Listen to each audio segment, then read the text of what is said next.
Salut à tous, aujourd'hui je vais vous présenter dans cette nouvelle vidéo pas moins que les 10 meilleures astuces à connaître à tout prix sur ton iPhone.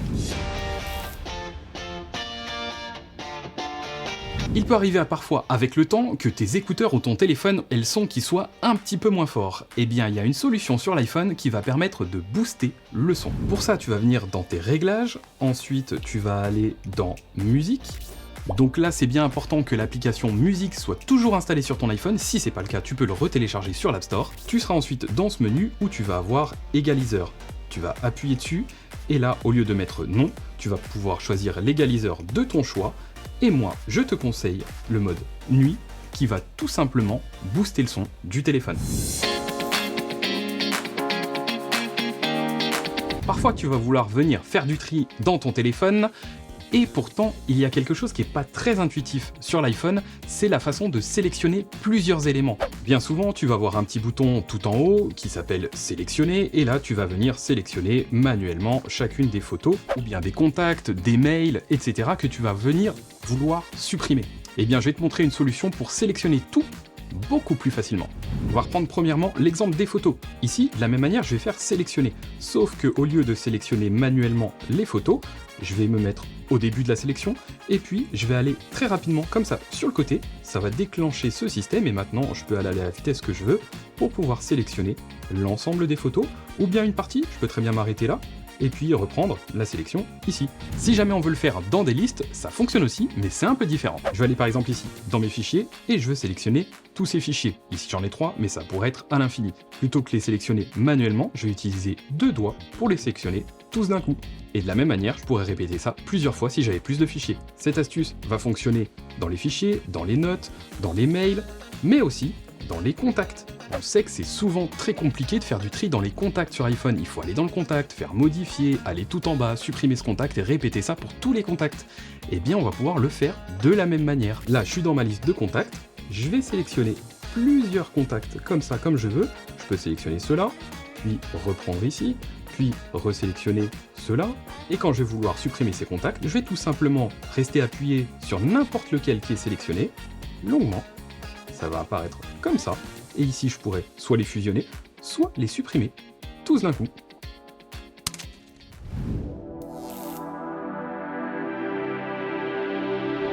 On utilise tous très souvent nos téléphones pour faire des captures d'écran, pour montrer quelque chose de précisément à quelqu'un. Et bien souvent, c'est pas très joli, on a la totalité de l'écran, et pourtant, on pourrait bien améliorer ça. Ici, pour l'exemple, je veux faire une capture d'écran pour montrer que j'ai une mise à jour à faire. En temps normal, j'aurais souvent fait une capture d'écran et puis je l'aurais tout simplement envoyé comme ça à un contact. Mais là, on voit pas vraiment sur quoi se focus. Alors qu'en fait, ce que je peux faire, c'est appuyer ici sur le plus, je vais ensuite aller dans opacité et je vais réduire l'opacité. On voit ici que les icônes deviennent quasiment invisibles. Je vais donc laisser ça comme ça, refaire plus et aller sur la loupe cette fois-ci. On voit que la loupe fait apparaître les éléments en dessous. Je vais venir donc la caler, je peux changer sa taille avec le petit rond bleu, hop, et je peux zoomer avec le petit rond vert. Et si je veux aller plus loin, rien ne m'empêche bien entendu de rajouter une petite flèche dans laquelle je vais pouvoir régler la taille et la couleur pour pouvoir encore plus appuyer ce que je veux montrer. Et voilà comment on passe d'une capture d'écran comme ça à une comme ça. On utilise nos téléphones tous les jours et ils sont maintenant souvent de plus en plus gros. Et d'une main, c'est bien souvent assez compliqué de pouvoir les utiliser. Alors qu'en fait, Apple a mis en place plein de petites choses pour pouvoir les utiliser plus simplement. Eh bien, je vais t'en présenter très rapidement 4 d'entre elles. La première va venir te permettre d'appuyer sur les boutons qui sont tout en haut de l'écran très simplement, même à une seule main. En fait, tu as la petite barre en bas là qui te sert à quitter les applications, et bien tu vas pouvoir la glisser vers le bas. Ça va avoir pour effet de descendre l'écran et là tu pourras appuyer beaucoup plus simplement à une seule main. Autre chose aussi que j'utilise très régulièrement, c'est la possibilité de revenir sur les pages précédentes plutôt que d'aller appuyer là-haut, de glisser de la gauche vers la droite. De cette façon, tu pourras naviguer entre tes pages beaucoup plus facilement. D'ailleurs, souvent, il arrive que tu viennes te perdre assez loin dans les sous-menus du téléphone. Et pour revenir, il faut donc appuyer plusieurs fois. Et bien en fait, tu vas pouvoir rester appuyé quelques secondes et là tu vas avoir un sous-menu qui apparaît qui te permet de revenir dans tous les autres menus que tu as navigués. Voilà, je suis revenu 4 fois en arrière en un seul clic. Quand tu navigues dans une longue liste, pour remonter, souvent il va falloir que tu remontes assez longuement. Et pourtant, tu peux appuyer tout en haut sur la barre au niveau de l'heure ou au niveau du réseau pour remonter tout en haut en un seul clic. Et ça va fonctionner aussi sur Internet. Par exemple ici, j'ai une page sur laquelle je suis très bas, je peux réappuyer et je vais remonter tout en haut très facilement. Il y a bien souvent des choses qu'on écrit en boucle sur notre téléphone, aussi bien notre numéro de téléphone que notre adresse mail, un numéro de carte bancaire, bref, j'en passe, et bien souvent on doit le retaper à chaque fois. Alors que pourtant, il existe un raccourci de remplacement qui va automatiquement écrire ce qu'on veut pour nous. Pour l'activer, on va aller dans les réglages, on va venir dans Général, Clavier, ici Remplacement, on voit qu'il y en a déjà un d'exemple qui est d'origine, on va faire plus, on va choisir l'expression et le raccourci. Dans l'expression, on va choisir le texte qu'on veut écrire, et le raccourci, son raccourci. Je vais prendre pour exemple ici une adresse mail, et en dessous, je vais venir choisir le raccourci qui va faire que cette adresse mail va se taper automatiquement. Moi, dans l'exemple, j'aime bien mettre 2 arrobas. Je vais venir enregistrer, et à partir de maintenant, dans n'importe quel endroit où je pourrais taper du texte, il me suffira tout simplement de faire ce raccourci et de faire espace pour que ça s'écrive automatiquement. Donc on a déjà vu les 5 premières astuces de la vidéo, il y en a encore 5 juste après. Prends juste un petit temps pour te demander de t'abonner et d'activer les notifications. Si jamais ce genre de vidéo t'intéresse, j'en poste très fréquemment sur mes réseaux sociaux, donc n'oublie pas de t'abonner. Et on continue bien sûr avec la prochaine astuce. Est-ce que tu savais qu'il y a une application qui est cachée dans l'iPhone et qui va permettre de mesurer des éléments ou de voir s'ils sont de niveau? Pour la trouver, tu vas glisser tes icônes vers le bas pour activer Spotlight et là tu vas venir écrire mesure. Tu vois cette application qui apparaît, tu peux cliquer dessus et là tu vois que tu peux naviguer dans ta pièce, cliquer sur le plus pour fixer un point, tu peux naviguer jusqu'à l'autre bout du point que tu veux mesurer, recliquer sur le plus et tu vois sa distance qui apparaît.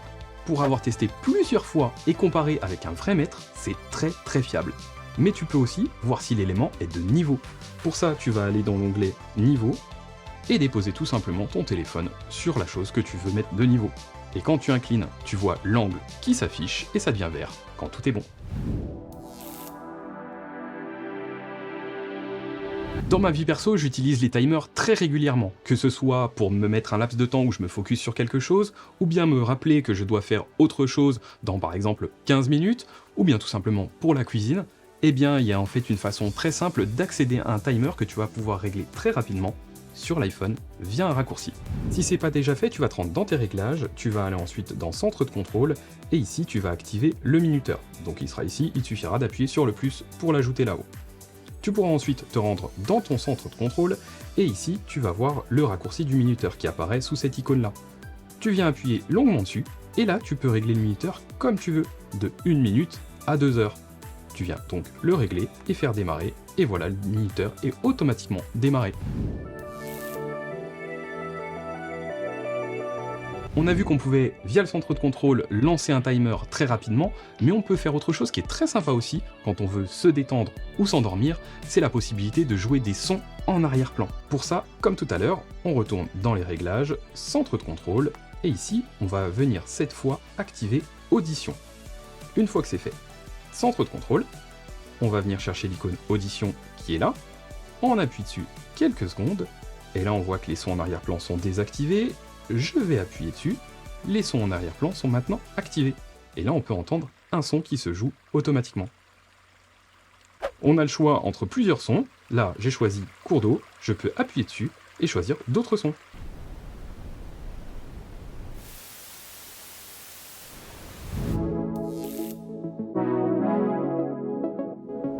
Alors si on peut jouer des sons avec l'iPhone, c'est très sympa, mais il y a autre chose qu'on peut faire, c'est reconnaître des sons. Alors là, ça va être très utile si par exemple tu as tes écouteurs dans les oreilles et que tu n'entends pas ce qui se passe autour de toi. Tu peux avoir quelqu'un qui sonne ou qui frappe à la porte, tu peux avoir une alarme qui se déclenche, ou bien tout simplement un bébé qui pleure, et bien l'iPhone va pouvoir détecter ça et te l'avertir via une notification. Tu vas venir activer ça dans tes réglages, ensuite accessibilité, reconnaissance des sons, tu vas venir activer la reconnaissance des sons et choisir ici les sons que tu veux reconnaître. Comme tu le vois, il y a différentes alarmes, feu, sirène, fumée, des animaux, si par exemple tu as un chat qui aboie, ça va le reconnaître et te l'afficher. Tu pourras aussi reconnaître tes appareils mélangés, un klaxon, comme je le disais tout à l'heure, la sonnette, le bruit de porte, etc. Il y a pas mal de choses. Donc moi par exemple, j'active ici la sonnette, j'autorise les notifications, et je peux même choisir l'alerte qui va se jouer quand ça va détecter ce son. Et si tu as un son qui est un peu différent, qui n'est pas détecté par l'appareil, tu peux cliquer ici, et tout simplement venir choisir le nom de ton son personnalisé, et là ça va te permettre d'enregistrer le son pour que l'iPhone puisse ensuite le reconnaître. Et l'usage un peu détourné qu'on peut faire avec ça, c'est d'activer ici par exemple pleurs de bébé, on vient l'activer, là je vais pouvoir laisser mon téléphone dans la chambre de bébé, et je vais automatiquement recevoir une notification sur mon Apple Watch si un cri ou un pleur va être détecté.